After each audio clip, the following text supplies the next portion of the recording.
एक लड़की सुनसान सीट पर अकेली बैठी थी। शाम का समय था, रात होने वाली थी। वो लड़की अपनी सीट पर अकेली बैठी हुई थोड़ी बहुत नींद के कारण झुक रही थी तो कभी उठ रही थी। वो लड़की देखकर ऐसा मालूम हो रहा था कि उससे अकेला कोई सफ़र करने के लिए भेजा है, मतलब उसके साथ कोई भी और आने जाने वाले लोग नहीं है। इतने में वहां उस ट्रेन की बोगी में टीसी आ गया था टिकट चेक करने के लिए। जैसे ही टिकट चेक करने वालों को देखी वो लड़की अचानक घबरा गई और उसकी नींद थोड़ा भी टूट गई थी। वो लड़की जैसे ही बेटी को अपने पास आती देख रहे थे वैसे वैसे ही घबराना शुरू कर रही थी। मुझे देखकर यह मालूम हो रहा था कि उस लड़की के पास टिकट तो बिल्कुल भी नहीं होगा। इसी कारण से वह लड़की टिकट चेक करने वालों को देखकर ऐसे काम पर ही थी जैसे उसके पास टिकट हो ही ना हो।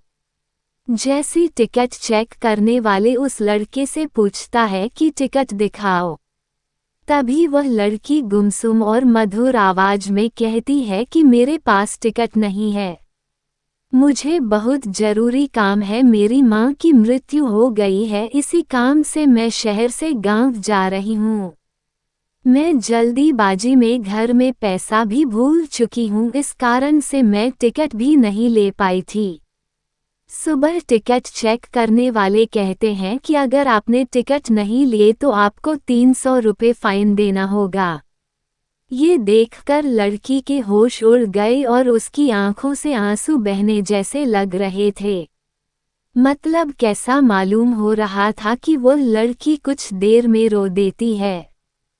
फिर उसके बाद वह लड़की टिकट चेक करने वाले को समझाते हुए कहती है कि मेरे पास टिकट नहीं है और पैसे भी नहीं है। अगर मेरे पास पैसे रहते तो मैं टिकट जरूर कटा लेती, मैं किसी मजबूरी के कारण अपने गांव जा रही हूँ, इसी कारण से मैंने टिकट नहीं ले पाई है। उसे बहुत किसी तरह से टिकट चेक करने वाले को समझाकर वह लड़की भेज देती है। टिकट चेक करने वालों को भी उसका भी पर दया आ जाती है और वह पूरी सफ़र तय करने तक का टिकट भी फ्री में उसे दे देता है। वहाँ पास के बैठे ऊपर वाली सीट से मैं ये सब उन सभी नज़ारा देख रहा था।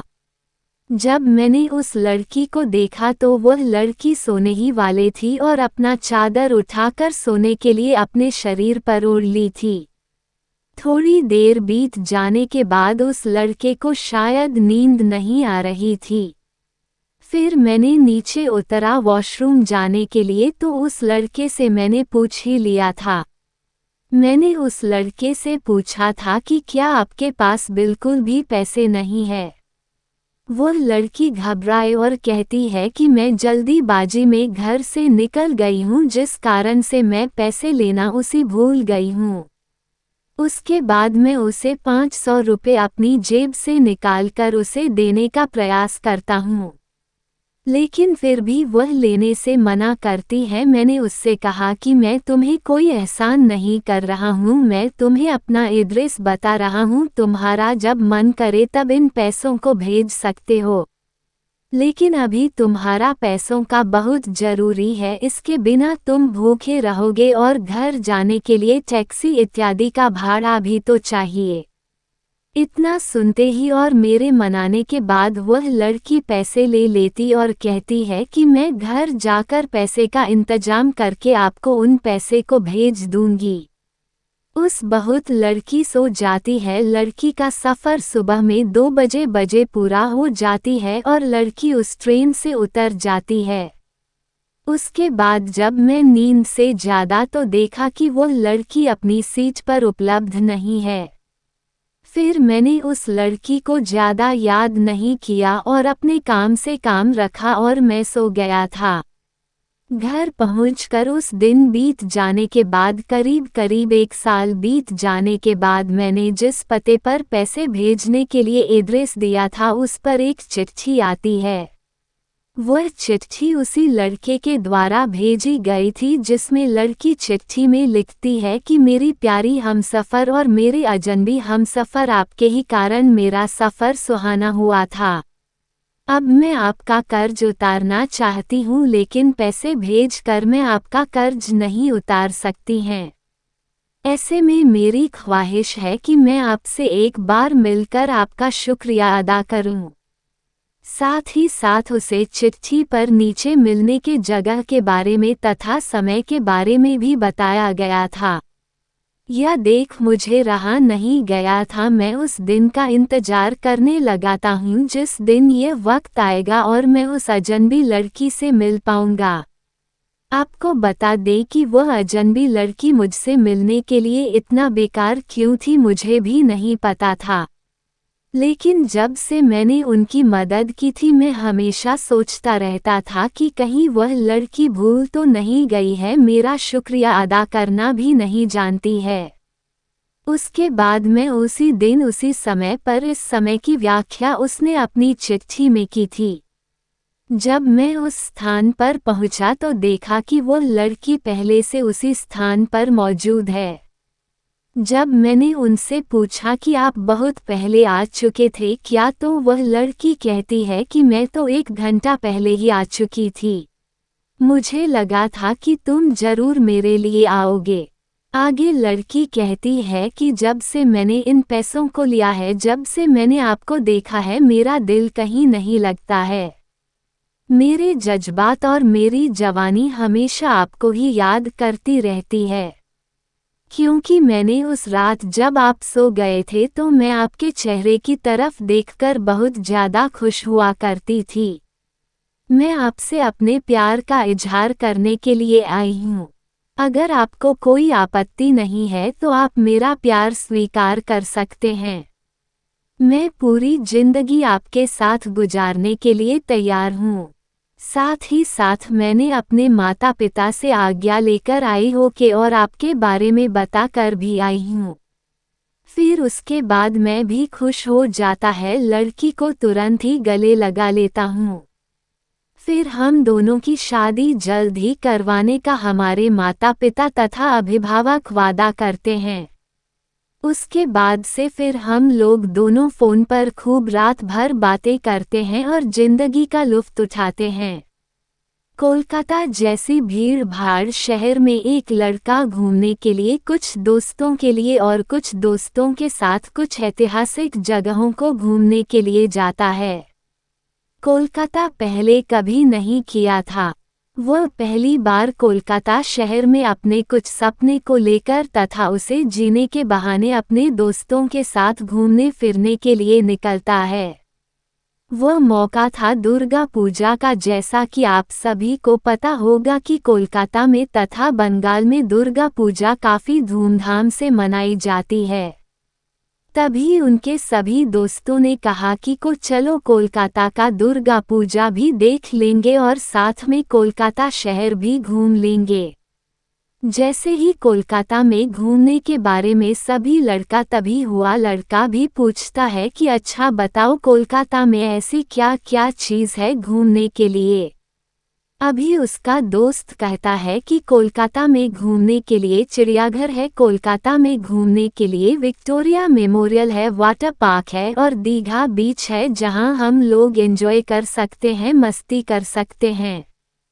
फिर सभी लोग कोलकाता के लिए निकल पड़ते हैं। वो लोग 3 दोस्त थे, साथ में एक दोस्त जिसका नाम सोनू था। बाकी सभी दोस्त कोलकाता कई बार घूमने के लिए गए थे, लेकिन उस सोनू पहली बार कोलकाता घूमने के लिए जा रहा था। सभी दोस्त कोलकाता पहुंचने के बाद वहां उन्होंने खाना पीना तथा नाश्ता किया। फिर घूमने के लिए टैक्सी किया और घूमते घूमते बहुत सारा जगह घूमा। शाम के करीब 3 बजे बज रहे थे। तभी सब दोस्तों ने ये डिसाइड किया कि चलो अब हम लोग वाटर पार्क भी घूमते हैं। इससे पहले सोनू कभी वाटर पार्क घूमने नहीं गया था। आपको बता देगी वाटर पार्क में बहुत सारे पानी होते हैं जिसमें खेलकूद और मस्ती करते हैं। सोनू भी उसी में टिकट कटाकर खेलकूद करने लगे थे वाटर पार्क में। गर्मी का मौसम था, गर्मी बहुत तेज हो रही थी। इसी कारण से उन तीनों लड़कों साथ में सोनू को भी वाटर पार्क से बाहर निकलने का मन नहीं कर रहा था। वाटर पार्क में नहाते नहाते सोनू और उसके दोस्तों को 5 बजे बज चुका था। उसके बाद वाटर पार्क में एक लड़की आती है नहाने के लिए। वह भी अपने दोस्तों के साथ नहा रही होती है और अपनी सहेलियों के साथ मौज मस्ती कर रही थी वाटर पार्क में। इतने में हुआ लड़की पीछे से कह सकता आया और सोनू के शरीर में चिपक गया था, जिसे वह लड़की सोनू से टकराती है। सोनू पीछे घूमता है तो देखती है एक लड़की उसके शरीर से टकरा गई है। तभी सोनू कहता है कि खैर कोई बात नहीं, चलो ऐसा होते रहता है।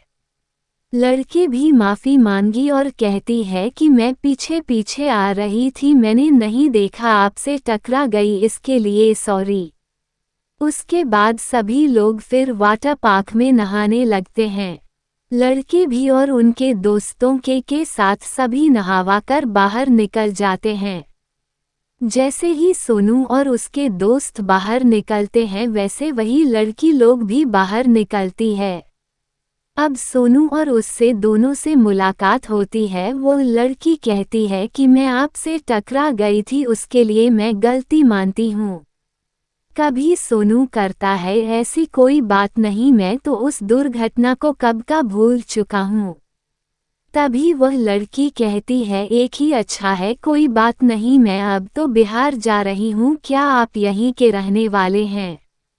कभी सोनू कहता है कि नहीं, मेरा भी घर यहाँ से काफ़ी दूर है, मैं भी रात की ट्रेन से घर जाने वाला हूँ। दोनों में अच्छी खासी बातचीत होती है। दोनों वहाँ से टैक्सी लेते हैं सभी दोस्तों के साथ और वह लोग फिर हावड़ा स्टेशन पहुँच जाते हैं घर जाने के लिए। जैसे ही सभी लोग हवाई स्टेशन में पहुँचते हैं सभी लोग टिकट खरीदने के लिए इधर उधर चले जाते हैं। तभी वह लड़की और सोनू अकेले हो जाते हैं और वह प्लेटफॉर्म को ढूंढे ढूंढे एक जगह से दूसरी जगह चले जाते हैं। अब तो सोनू और वह लड़की बस एक साथ दो ही लोग हैं, बाकी सभी लोग इधर उधर गुम हो गए थे। फिर दोनों ने कहा कि शाम हो चुकी है, ट्रेन रात 10 बजे है, चले हम लोग कुछ खा पी लेते हैं, वरना ट्रेन में कुछ खाने पीने की नहीं मिलेगा तो रात भर भूखे ही रहना पड़ेगा। वो लड़की भी कहती है कि ठीक है, चलो हम लोग कुछ खाते हैं। वो दोनों खा पी कर स्टेशन आती है और ट्रेन का इंतजार करती है। ट्रेन आती है और दोनों ट्रेन के डिब्बे में चढ़कर बैठ जाती है। हवाई स्टेशन पर ट्रेन करीब 1-1.5 घंटा पहले ही आ चुकी थी। ट्रेन में लाइट भी नहीं था और दरवाज़ा खुल चुका था। सोनू और वह लड़की दोनों ट्रेन में चढ़ जाती है और एक सीट पर बैठ जाती है। फिर दोनों आपस में बातचीत करने लगते हैं। रात हो जाते हैं, ट्रेन चलने लगती है। आपके करीब 11 बजे टिकट चेक करने वाला आता है और कहता है कि तुम दोनों टिकट दिखाओ। हालांकि दोनों के पास टिकट मौजूद नहीं था। उसके बाद सोनू टिकट चेक करने वालों को कहता है कि मेरे पास टिकट नहीं है, ऐसा कीजिए आप मेरा एक टिकट बना दीजिए और एक इनका टिकट भी बना दीजिए। लेकिन टिकट चेक करने वाले कहता है कि यहाँ आजू बाजू में कोई भी सीट खाली नहीं है, मात्र की एक सीट बची हुई है। सीट एक है मेरे पास और तुम लोग 2 आदमी हो, जल्दी बताओ किसको सीट चाहिए, उसको मैं बना देता हूँ। तभी वह लड़की कहती है कि आप ही बना लीजिए, मैं ऐसे ही चली जाऊंगी। फिर सोनू कहता है कि मैं तो लड़का हूँ, कहीं भी बैठकर सुपर जा सकता हूँ। आप तो लड़की हो, अच्छा से जाओ, सीट लेकर सो जाओ। लड़की सीट पर जाकर सो जाती है और वहां जाने के बाद लड़की कहती है कि यहाँ तो बहुत सारा जगह है, तुम भी आ जाओ, हम दोनों बैठकर एक साथ पूरी रात गुजार लेंगे।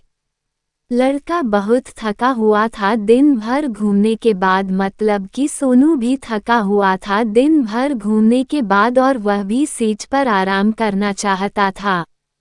जैसे ही वह लड़की बुलाती है तो सोनू तुरंत ही ऊपर चला जाता है सीट के ऊपर और बैठ जाता है।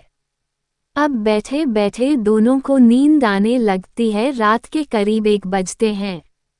दोनों आराम से बैठकर सफ़र कर रहे थे। तभी वह लड़की कहती है कि सीट तो बहुत ज़्यादा खाली है, तुम एक साइड सर कर सो जाओ, दूसरे सेट सर करके मैं सो जाती हूँ। दोनों ऐसा ही करता है और सो जाता है। सोते सोते सुबह हो जाती है और दोनों अपने घर की तरफ ट्रेन से गुजर जाती है। सबसे पहले लड़की की मंजिल पहुंच जाती है। वो ट्रेन से उतर जाती है और लड़का का मोबाइल नंबर लेकर जाती है। उसके बाद दोनों में खूब बातचीत शुरू हो जाती है और दोनों आपस में प्रेम करने लगते हैं। फिर एक बार दोनों आपस में मिलते हैं और दोनों के घरवालों को भी जानकारी दिया जाता है। फिर दोनों की शादी हो जाती है।